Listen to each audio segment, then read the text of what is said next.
Hello, everybody. Thanks for listening. I'm going to be responding here to a series of very heavy and fortunately extremely inaccurate accusations and criticisms coming from my dear godbrother, Bhakti Goswami. And I'm going to respond to his, at times, very heavy criticisms of me simply by giving you objective information about myself, what I've been doing, and about what Vaishnav culture actually is. I see this as an extraordinary opportunity coming from Krishna for me to clear up some false assumptions and beliefs about Vedic culture, which I feel are significantly weakening our outreach. And although Bhakti Swami sort of repeatedly claims that I have given up the fight to spread Krishna consciousness, I used to be a good preacher, but of course those days are long gone. And now, rather than work sincerely to really, or through bold teaching to spread Prabhupada's mission, I have sort of been mentally kidnapped by academia. In fact, he uses the term Stockholm syndrome, which means that someone is actually abusing you or harming you, but you come under their control, so you actually see them as somehow your protectors or as people you should please. So I'll try to do the best I can, considering that I'm now suffering from Stockholm syndrome, and and I've sort of sorry, but this stuff you'll see as I get into it. It's just, I mean, it's amazing that I've come under the influence of atheists and materialist scholars. And so I'll just read one little quote here from Bhakti Swami. I'll try to be. I mean, it is a serious thing, but the accusations, many of them are just so wild that and inaccurate that it's probably healthier to laugh at it than to get really angry or anything like that. So, quote from Bhakti Swami: most Vaishnav devotees today, especially in the West, are as if captive in a culture that is hostile to the whole Vedic worldview in which Krishna consciousness exists. Now, there's something really interesting here, because, and that is that the whole Vedic worldview. Now, that should refer to philosophy. In fact, in the Bhagavad Gita, chapter 18, text 20 through 22, Krishna describes Triguna Jnana, knowledge or awareness or consciousness in the three modes. And it's clear if you read those verses that he's talking about worldview. And so what's happened here, as I will show, is that Bhakti Vikaswami seems to believe that the whole Vedic worldview, not exclusively, but often refers to external things, which Prabhupada directly said are superficial. But let's just get into this more. The whole Vedic worldview. My favorite book is the Bhagavad Gita and also the Bhagavatam. I read them regularly, and I am on a daily basis absolutely inspired by Krishna's teachings. So if that's the case, why am I doing such unnecessary things like trying to speak the language of academia, not embrace the ideas, because Bhakti Vikas Swami has not given one example where actually embrace the ideas of materialistic philosophy, but the language. He mentions that I used to be kind of useful to Lord Chaitanya's movement when I was just doing regular preaching like he does. But when I stopped being like him, I guess my utility sort of really went down. One interesting thing is actually, I mean, there's just so much to say. I just try to get it all in. I have never in my life been preaching, I would say, more boldly, with more enthusiasm, and with better results, which I can talk about later also. I mean, we're getting extraordinary results, which somehow have not come up on Bhakti Swami's radar. One reason is that so many leaders in ISKCON have been so insulting to and critical of Krishna West, and have done their best to trash it to other devotees, that basically I stopped trying to communicate with with the movement, which in which so many leaders, not always as sort of, what's the word, insultingly, and as say Bhakti Swami, but I mean so many leaders, because nowadays almost everyone in ISKCON, or a strong majority of the devotees, are disciples of gurus who are servants of Prabhupada. The percentage of active devotees, devotees who are actively preaching, the percentage of Prabhupada disciples, of course, is very small nowadays. There are great examples of, of wonderful devotees, Prabhupada disciples who are preaching, but they're a small minority now. And so therefore, if ISKCON gurus, as I can't say most of them, but I strongly suspect most of them, either directly criticize Krishna West, and often as irrationally as Bhakti Swami, which I'm going to demonstrate, by the way, uh, or some ISKCON leaders may not directly and sort of grossly uh, criticize everything we're doing and misunderstand everything we're doing, but they'll just say, well, yeah, you don't need to do that. So therefore, I can't really take advantage of all the facilities and resources of the Hare Krishna movement, even though I'm a loyal member of it, because of all the, with all due respect, ignorant criticism of it coming from leaders who don't really understand it.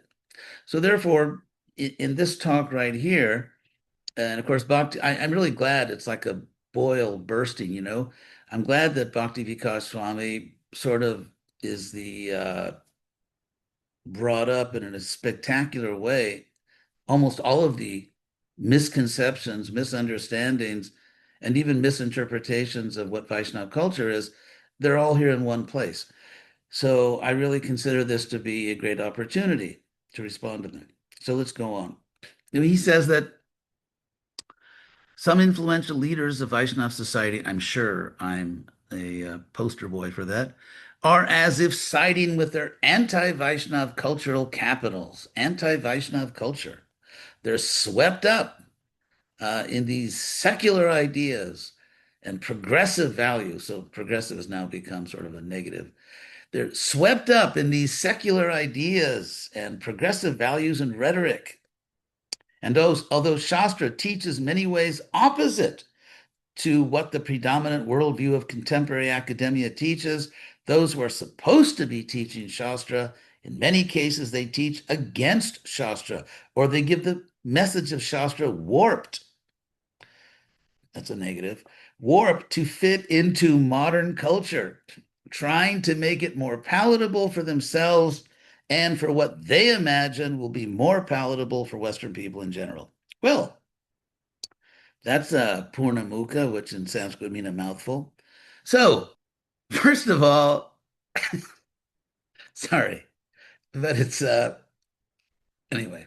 I'll, it's not that I'm not serious about this; just these things are so wildly inaccurate that you know it is somewhat amusing. First of all, why am I doing this at all? Why am I speaking academic language? Why am I taking the time and trouble to learn what the atheists or materialists are saying and to learn it at a somewhat sophisticated level so I can respond to it? Why? For the best of all possible reasons, because Prabhupada directly ordered me to do it. I can't imagine a better reason to do anything than the fact that Prabhupada ordered you to do it. When I joined the Hare Krishna movement in 1969, when I was even younger than now, I was a student at UC Berkeley, University of California in Berkeley, and I was living in the Berkeley Temple. In fact, I moved in just a few days before the semester was starting. And so I asked the temple president if I should stay in school or drop out and just, sell incense on the streets and do other very revolutionary activities. And so the temple president said to me, I don't know, ask the regional secretary. So I went to the regional secretary for the West Coast, who at that time was a brahmachari named Tamal Krishna. So I asked him, and he said, I don't know, ask Prabhupada. So it just kept going up the food chain, so to speak. And then I wrote a letter to Prabhupada. And for me, it was the most important thing I'd ever done in my life. The fact that I was going to write a letter to Prabhupada because I knew that Prabhupada is seeing God at every moment, and which just completely stunned and astonished me that the fact that I could actually write a letter to someone who is seeing God. So the temple president, Hansaduta, gave me sort of the whole morning off because it took me like, an hour or two just because I was trying so hard to have the proper respect and devotion. So I finally finished the letter. And most of it was just praising Prabhupada. And then I guess a little section at the end saying, should I stay in school? I mean, I made it very clear. I made it very clear. And Prabhupada wrote back to me promptly and said, yes, you should stay in the university. Why? He said, because in order for you to teach Krishna consciousness to intelligent, educated people, precisely the kind of people Prabhupada came to recruit. Because don't forget that Prabhupada came to the West to reestablish, reconstitute a Brahminical order, to put a head on the society.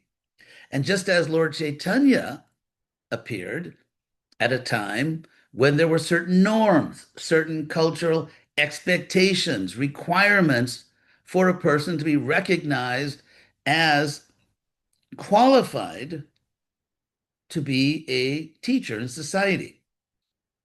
And so Lord Chaitanya therefore took sannyas. First of all, he appeared as a scholar in a Brahmin family. If you look at where in the social order Krishna appears in different incarnations, that should tip you off to something. So it's just like, for example, Krishna appeared in a Kshatriya family, Vasudeva and Devaki. Why? Because he was coming to get rid of the demons and save the devotees. And you could say not in Vrindavan, where you have the most intimate dealings with Krishna, but in terms of Krishna in his role to establish Yuga Dharma, right? Yada yada hi dharmasya glanir bhavati bharata. It's amazing. I still remember that, considering how fallen I've become. So yada yada hi dharmasya glanir bhavati bharata abhyutanam adharmasya tatatvaram sajamyam. Krishna comes, he says, because I want to, because dharma has collapsed and adharma is rising. I have to reestablish it. Paritranaya sadhunam, basically to save good people.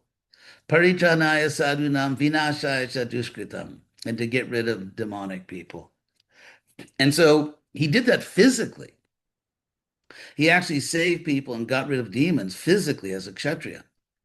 And therefore, in that mission of dharma samstapana, establishing dharma, his most celebrated devotees were kshatriyas, like the Pandavas and the Yadus, especially the Pandavas and the Yadus. And we know, of course, Krishna's most intimate ecstatic pastimes are in Vrindavan. But in terms of establishing dharma and saving the world from adharma, his most important devotees were kshatriyas. Similarly, Lord Chaitanya exhibited many very ecstatic, intimate pastimes. But in his role as the person who restores dharma, he did that as a scholar. Yeah, Lord Chaitanya debated with Prakashananda, who was a very influential scholar in Benares, a center of impersonalism. And of course, he converted Sarvabhauma.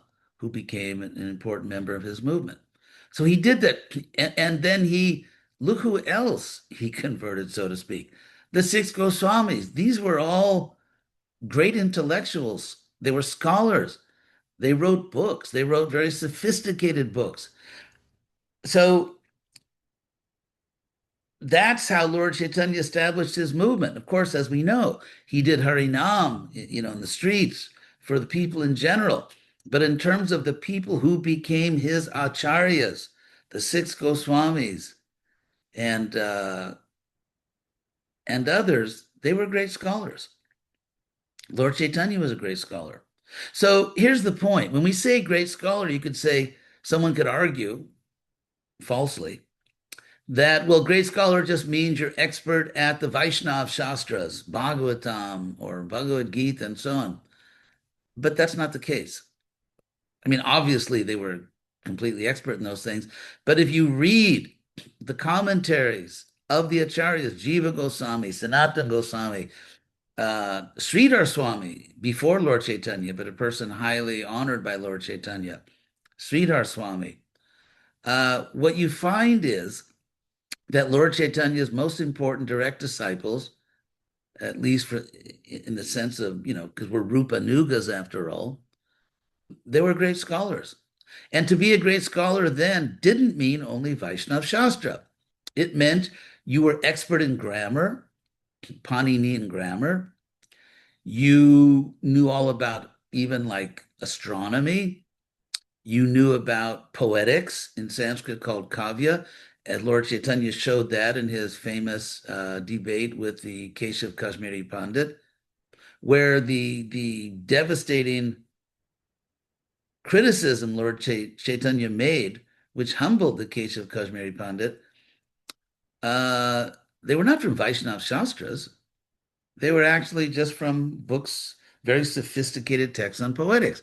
Consider Rupa Goswami's Nectar of Devotion, Bhakti Rasamrita Sindhu, the whole rasa vichar, rasa analysis, which he does so brilliantly. He didn't invent that. In fact, rasa vichar, sort of analyzing rasa and rasavasa and all that, that had been a really big deal among non-devotee scholars for centuries. So what he did in order to write the Bhakti Rasamrita Sindhu, Rupa Goswami had to master all these very sophisticated texts on rasa. I've read some of them. Believe me, they're not easy. They're sort of like, like head crackers. I mean, they're really very sophisticated books. So grammar, poetics, rasa theory, astronomy, and other things, which I'm just not mentioning now. In other words, they had to be thoroughly expert in quote unquote mundane scholarship. And then what they did is in the mood of yukta vairagya, engaging what is favorable for Krishna's service, they Krishnized all these things or used it for Krishna consciousness. That's exactly what Prabhupada told me to do. He didn't say you need to read Bhakti Shastra. He said, because I wasn't going to learn much Bhakti Shastra at the University of California in Berkeley in 1969. Believe me, I wasn't. And if I would have taken a course in Hindu studies, it would have done, just would have been more of an attack on Vaishnavism than a support of it. So, and yet Prabhupada told me to stay there. He said, because I had to get that quote unquote mundane education in order to persuade other intelligent people. And that's exactly what Lord Chaitanya did. And that's exactly what the six Goswamis did. But as I'm going to show, there's a lot in this sort of this fiery critique of my life and my apparently false attempt to serve Prabhupada. There's just a lot of misunderstanding there. And when a senior leader in the movement sort of grossly misunderstands a lot of things, that's that can lead to bad results. So I'll go forward. Well, I'll just say what I have done is for several years now working with the great devotee Brahmatirtha Prabhu, who's the last living active member of the Bhaktivedanta Institute, who was personally appointed by Prabhupada to that position. And so he has a genius for getting people to work together and encourage them. And I more or less have taken over the role of being the academic director. In fact, I'm the academic dean of the Bhaktivedanta Institute, which is Prabhupada's main academic project.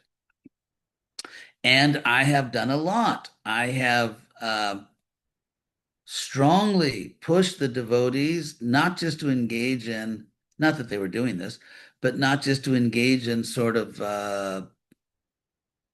things that aren't directly promoting Prabhupada's great thesis of life comes from life. And I very much, I'm actually quite militant. In fact, not only am I not under the whammy of mundane scholars, the reason I did not myself pursue an academic career, which I haven't, is because I wanted to be free to speak openly Prabhupada's teachings. And just as I translated Prabhupada's books into Spanish and Portuguese, what I'm basically doing is translating Prabhupada's teachings into the language of academia. And if someone doesn't know that, unfortunately, what it shows is that they don't know much about contemporary scholarship. Because to say that I've lost my preaching spirit, it just means someone is sort of seriously unaware of what I'm saying. For example, we had a conference several months ago on evolution. And if you listen to my talk, you'll see it's very, as they say in the Hare Krishna world, fired up, very powerfully defending our point of view. In fact, one time I was walking with Prabhupada in Rancho Park in Los Angeles, and Prabhupada was in the mood. That's when he was doing Life Comes from Life debates, and he was kind of in the mood. He wanted to go at it.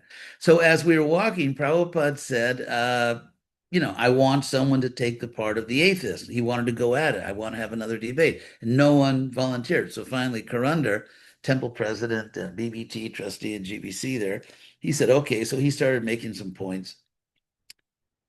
And at one point he said, well, he said to Prabhupada, you said that Krishna, and Prabhupada just cut him off. Prabhupada cut him off and said, do not bring in Krishna here. I'll never forget that. I was standing right next to Prabhupada. Do not bring in Krishna here. First, we will talk about your point. By the way, what Prabhupada was doing there is the whole Vedic process. It's called purva-paksha, which means what do your opponents say? And Prabhupada was enunciating a principle which is very well known among those who sort of ruin their lives by, studying scholarship, is that before you bring in your philosophy, you, in the most, I don't want to say generous way, but in a very fair way, you present the opposing argument. Then you defeat it. And so if you don't know the opposing argument, if you're not educated in that particular area, you're not very useful. And so what I did at Harvard or at the University of California in Los Angeles before Harvard was I was learning all I could so that I could translate Prabhupada's teachings into the meta language, the special language of scholarship. That is exactly what Ramanuja did in his uh, Vedanta commentary. That is exactly what uh, Rupa Goswami did in the Nectar of Devotion. That is exactly what Jiva Goswami did. You have to learn the language of the people you're communicating with. You have to understand their point of view. You have to present their point of view fairly. And then you have to show that, well, actually, there's something better than that. And there are weaknesses, if not direct contradictions. And that's exactly what I've done.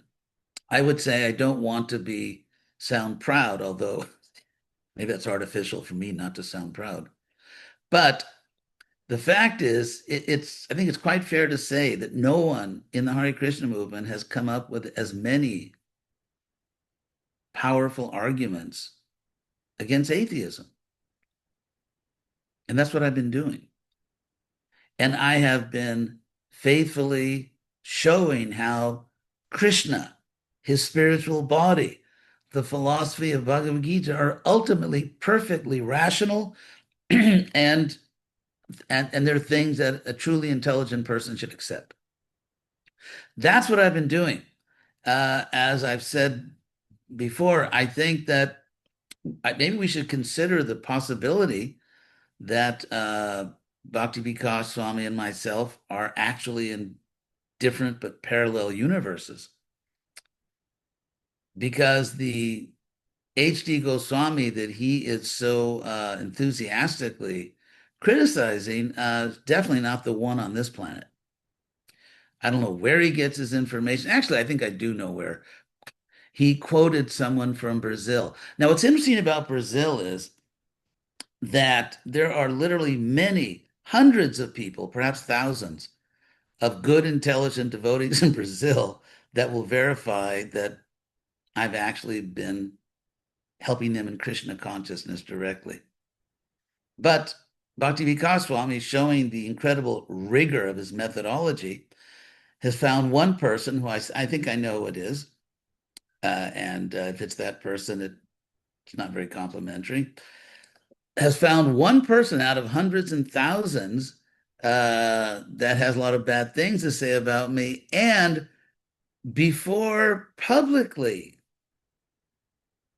insulting and offending and criticizing in very gross ways a senior member of ISKCON, senior to himself, actually, if that's worth anything nowadays, all it takes is one person in Brazil, not the hundreds or perhaps thousands who would give a completely opposite picture of what's going on there, but just that one person. And then let's go public with this. Let's get, and you could say he posted it on his website. Well, it's all over the world now. And so to publicly, all around the world, say these really horrible things about me, that I'm brainwashed, that I've used to be a good devotee, that I'm actually serving the demons. I mean, in ISKCON lingo, that's pretty bad. Fortunately, he's not accused me of eating onion and garlic. Uh, yet he hasn't accused me yet of that. So anyway, so that's what I'm doing. What I'm actually doing, number one, is what Prabhupada directly ordered me to do. And number two, it's what all the previous acharyas did. Bhaktivinoda Thakur was very well read. Bhakti Siddhanta was very well read. And we get to the Goswamis, they were like super academics in their culture. So I'm following Prabhupada's order, following in the footsteps of the previous acharyas, which means that I'm really a bad person. So let's go on here because there's just so much to say. So for many years, that's him talking about me, he has hardly been involved in preaching to academia. Actually, what I have concluded is my mission, not to preach to academia, because first of all, academia is sort of like a mafia, or has been for many years, in which if you don't take the proper materialistic viewpoint and politically woke viewpoint, you probably won't get a job. And so therefore, it's kind of there's been a purge, sort of a Soviet style purge of people with other views. Now, of course, there are many scholars who are much more sympathetic to our point of view. There are many Catholic universities, there are Protestant universities, there are public universities where they actually, so there are a lot of good people out there doing scholarship. But I think a very strong majority, in fact, it's something like 30 to 1, a very strong majority is materialistic, atheistic, and frankly, not very bright because there are no really good arguments for materialism. Anyway, so that's what I've been doing. Somehow, I'm not preaching, and this person from Brazil, maybe he's the one that tipped off Bhakti Vikas Swami that I'm not preaching, although I've never made more good, intelligent disciples in my life than is happening now. We're actually making a lot of devotees who commit themselves to Prabhupada, to ISKCON. And so this idea that I used to preach is, like I said, best explanation I can think of is, well, there's two possibilities. Number one, Bhakti Vikas and myself are in parallel universes, sort of like string theory, or uh, he forgot to check his facts. So it's one of those two. So this curious phenomenon of devotees going out for chanting the holy names in public in jeans and t-shirts. First of all, I've never asked anyone to do that. And from the very beginning of Krishna West, although I think there are worse things to do than going out in jeans and t-shirts, which I personally don't think are sinful. It's not very stylish, but it's not sinful. So Prabhupada himself authorized devotees wearing Western clothes to sell his books. Uh, Ironically, here's another, I mean, there's so many cases where Bhakti Vikas not only gets it wrong, it's like the very opposite of the truth. Because what I have been insisting on, and I don't know if, everyone in Krishna West follows it. I mean, Prabhupada couldn't get all his disciples to follow what he was saying either read his books or to follow the principles. But what I've been insisting on is that when you're representing Krishna, you should be dressed, not like a bum, but you should be dressed in a, not formal, you don't have to wear like a tie and suit or something, but in a way that's respectable. In a way that's respectable. Jeans, I mean, I personally have not worn jeans in, I don't know, since I joined the Hare Krishna movement. So it's been well over half a century since I put on some jeans. But I have insisted that to the devotees that if you are, for example, going to a temple, if you're going to a temple, then dress respectfully. Unfortunately, some of these ultra conservatives in ISKCON have not distinguished between two very different things. One is a cultural principle, another is an ethnic detail. So it's a cultural principle that if you are going to a house of God, if you're serving Krishna, try to dress in a way that's socially respectable. That's a cultural principle. The ethnic detail, which I'm going to talk about, dhotis and saris, because I've actually done my homework on that too, and I'm going to talk to you about that. So no, I've never asked anyone in my life, I never asked anyone to chant Do Harinam in jeans and t-shirts. Although, ironically, if you look at a t-shirt, let's say it's clean, it's not ragged, doesn't have a drooping collar, doesn't make you look like a bum. Let's say it's, like a t-shirt. What's the difference between that and a kurta? Okay, what are the differences? A kurta has buttons, t-shirts don't have buttons. So apparently, as Krishna says in the Gita, among shirts, I am shirts with buttons. I mean, it's just, I don't get it. Why is a kurta the only difference? It has buttons and it goes below the waist. So if somehow a shirt going only to the waist, or maybe a little below the waist, maybe it's those extra inches below the waist that make a kurta, give it all its spiritual shakti. But in general, I mean, some people pay hundreds of dollars for jeans. I mean, there are jeans and jeans. Again, I never in my life asked anyone to dress like that. I don't wear jeans, but I think and it's not what I'd like. I'd like them to dress a little more uh, formally, but I don't think it's the end of the world. And I don't think it's a threat to Vedic civilization as we know it. Ironically, if you look at Lord Chaitanya, there's absolutely no evidence that Lord Chaitanya or his followers, when they did Harinam, were dressed differently than anyone else. They didn't have uniforms. They just dressed like everybody else. A lot of times they didn't wear shirts. So maybe wearing t-shirts kind of conservative in that regard. So if by doing this he could actually make hundreds and thousands of Western devotees, that would be glorious, but it hasn't happened. So boy, he really raised the bar on me. At a time when practically Prabhupada's mission in almost every major Western city is overwhelmingly from people from a Hindu background, who, by the way, are wonderful people. And I'm not criticizing them. I think it's important for me to keep saying this because apparently a lot of things, unless I say it 1,000 times, people, even if I do say it 1,000 times, a lot of people think I never said it. My personal experience with ISKCON devotees from an Indian background is that they're really great people. They're really great people. With me, they've always, I'd say almost all of them, have been generous, hospitable, uh, eager to learn. They're some of the best people I've met.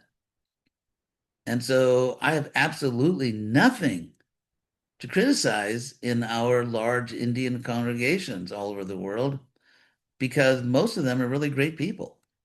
What I'm criticizing is where are the Western communities that Prabhupada created and now are so severely diminished. So no one is making hundreds and thousands of Western devotees. So apparently I have to do better than traditional, let's say, traditional temples. They brag if they make 3 or 4 devotees in a year. If I make 30, I'm a bum. So, I mean, do I really have to make thousands to show that what I'm doing is bona fide? What about dozens? I mean, how many Western projects are making dozens of devotees? And by that, I want to make a distinction. And this is not meant to criticize anyone, but it is sociologically, I think, a valid distinction. We're not just talking about people who take a yoga class from an ISKCON devotee or even go on a pilgrimage to India, which is really good, not criticizing that. But what sociology shows is that a movement will really make it, a movement like ours, when you build your core. In other words, why don't we see how many Western devotees are being made by different projects? Devotees who actually will stand up and be counted in public. I am a member of ISKCON. I'm not just interested in this or that sort of yogic type program offered by an ISKCON devotee, but I am an ISKCON devotee. I'm dedicating my life to Prabhupada's mission. I am a follower. They publicly declare, I'm a follower of Prabhupada. He is my founder acharya. I am trying to qualify myself for initiation. If we see how many Western devotees Krishna West is making who really become devotees of Prabhupada, followers of Prabhupada, aspiring for initiation, openly telling the world that I'm a member of ISKCON, I'm a follower of Prabhupada, I'd say we're probably in the top tier. And if Bhakti Vikas Swami would have asked me, I could have told him, but he didn't ask me. He asked, one of the very few people in Brazil that, thinks I'm a train wreck for ISKCON. Whereas the 1,000 devotees, hundreds and hundreds or thousands of devotees who think what I'm doing is really good for ISKCON, he somehow didn't get around to those people. So if we talk about making devotees who are, again, core devotees, not friends of the movement, core devotees, I think we're one of the best Western preaching projects in ISKCON. So then he says, New Age creeped in the form of so-called bridge preaching with physical. There's no one on this planet who has criticized bridge preaching as much as myself. And the reason is because, as I've said 1,000 times, it tends to be foot of the bridge preaching. It's like the old joke, why did the chicken cross the road to get to the other side? But there's a corollary here. Why did the chicken cross the bridge? And it's to get to the other side. So I have emphasized, and to what extent the people in Krishna West follow me. I mean, to what extent did everyone in ISKCON strictly follow everything that Prabhupada said?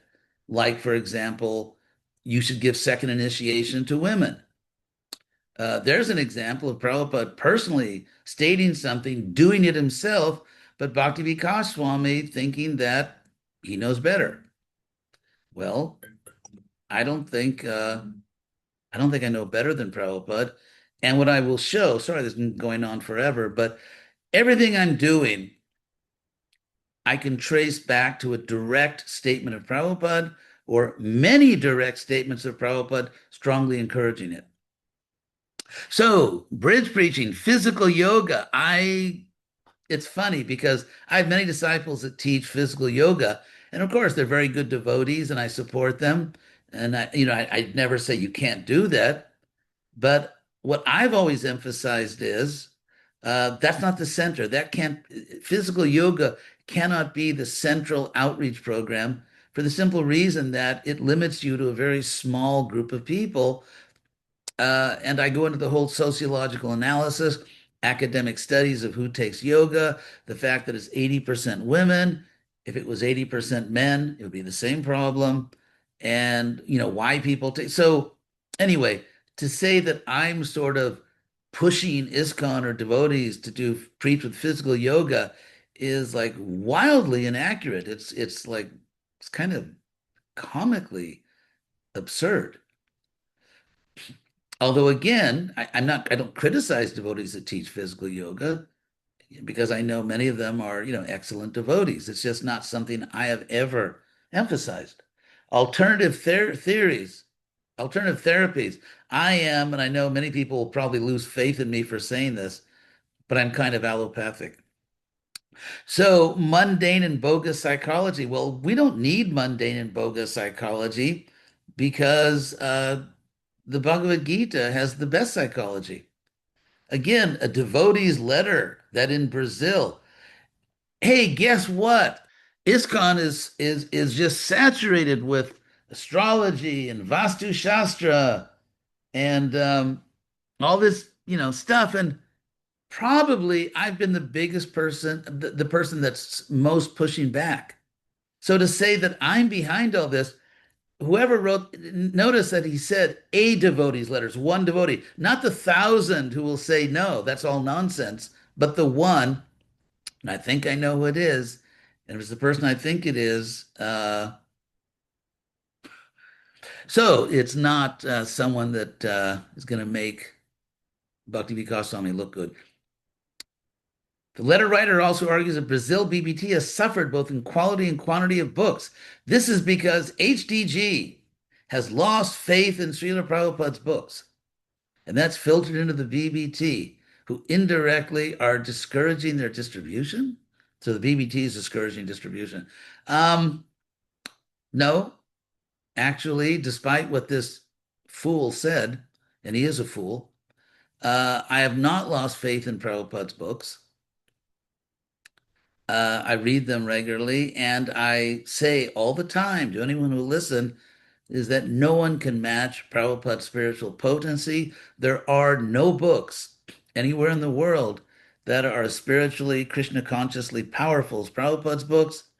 However, I also say that I see one of my services as being to bring people to Prabhupada's books. And that's exactly what my preaching has done. Because every person that I initiate, or all the people who somehow follow me, um, understand that Prabhupada is the founder of Charya, and no one is on his level. His books are the most potent. We all understand that. One other point is that I have had nothing to do managerially with the Brazilian BBT in almost half a century, 40 to 45 years. So maybe I'm also responsible if book distribution has declined in Bulgaria or Indonesia. That's probably my fault also. Um, but I do read Prabhupada's books myself. And I say all the time, they're the most powerful spiritual books on this planet. And I see my job, what I'm doing is bringing people to Prabhupada and his books. No longer aligned with Guru, Sadhu, and Shastra. This ought to be good. Oh, get this. This is like, I mean, just for sheer entertainment value, these things are amazing. I'm not aligned with Guru, Sadhu, and Shastra because the hand should be covered when chanting mantras. How unfortunate that no one told Prabhupada that. Because we have all these pictures of Prabhupada with his uncovered hand chanting Gayatri mantra. Prabhupada said, as far as Bhakti Vikas quotes the Hari Bhakti Vilas, uh, which Prabhupada said is a book written for householders in India uh, hundreds of years ago.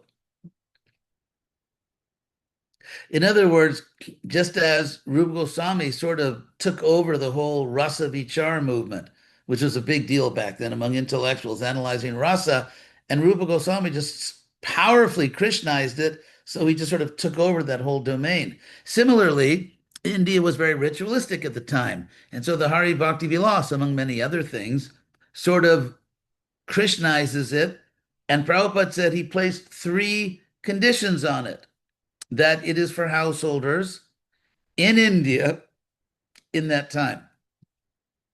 So, in other words, Prabhupada's personal example is not evidence, but a book which deals with all kinds of ritual details is evidence, even though Prabhupada said it's not for this age, not for the Western world, and uh, and not for us. But that's more important than Prabhupada's own example. And yet, I'm being accused of not following Prabhupada. This is rich. I mean, this is really, what can you say? Then another point about stitched clothing. Bhakti Vikas quotes from the Srimad Bhagavatam purport. A sannyasi or a person about to perform a ritualistic ceremony should not dress himself in clothing sewn with a needle. Prabhupada's quoting something, but he never followed it. He never followed it. Why?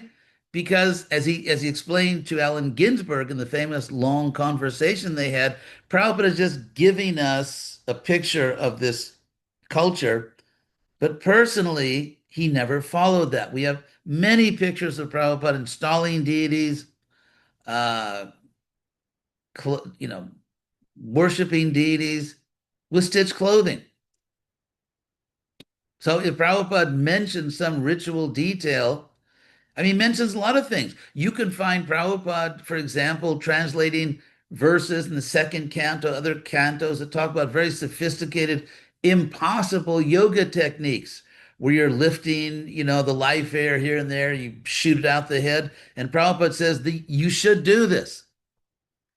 So you can find probably, hundreds, if not thousands, of Prabhupada's statements and purports with the word should in it when he's just giving us a historical picture. He never taught it for ISKCON. He never said it should be taught in ISKCON. He never did it himself, but he's simply giving us a historical panorama of what this culture was. So if we were required to follow every statement by Prabhupada that has the word should in it, like you should do this, ISKCON would be absolutely unrecognizable. And anyway, it's a silly point. Prabhupada didn't follow that. Prabhupada didn't follow that. And he never asked us to follow. Here's one statement in a purport giving something from ancient history. Where's the letter from Prabhupada saying, I don't want any of my disciples to go on the altar with stitched clothing? Do we have that?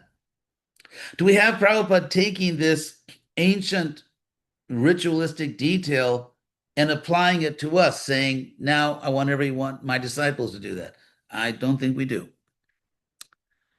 I've argued against these practices on the basis they are unscientific or illogical.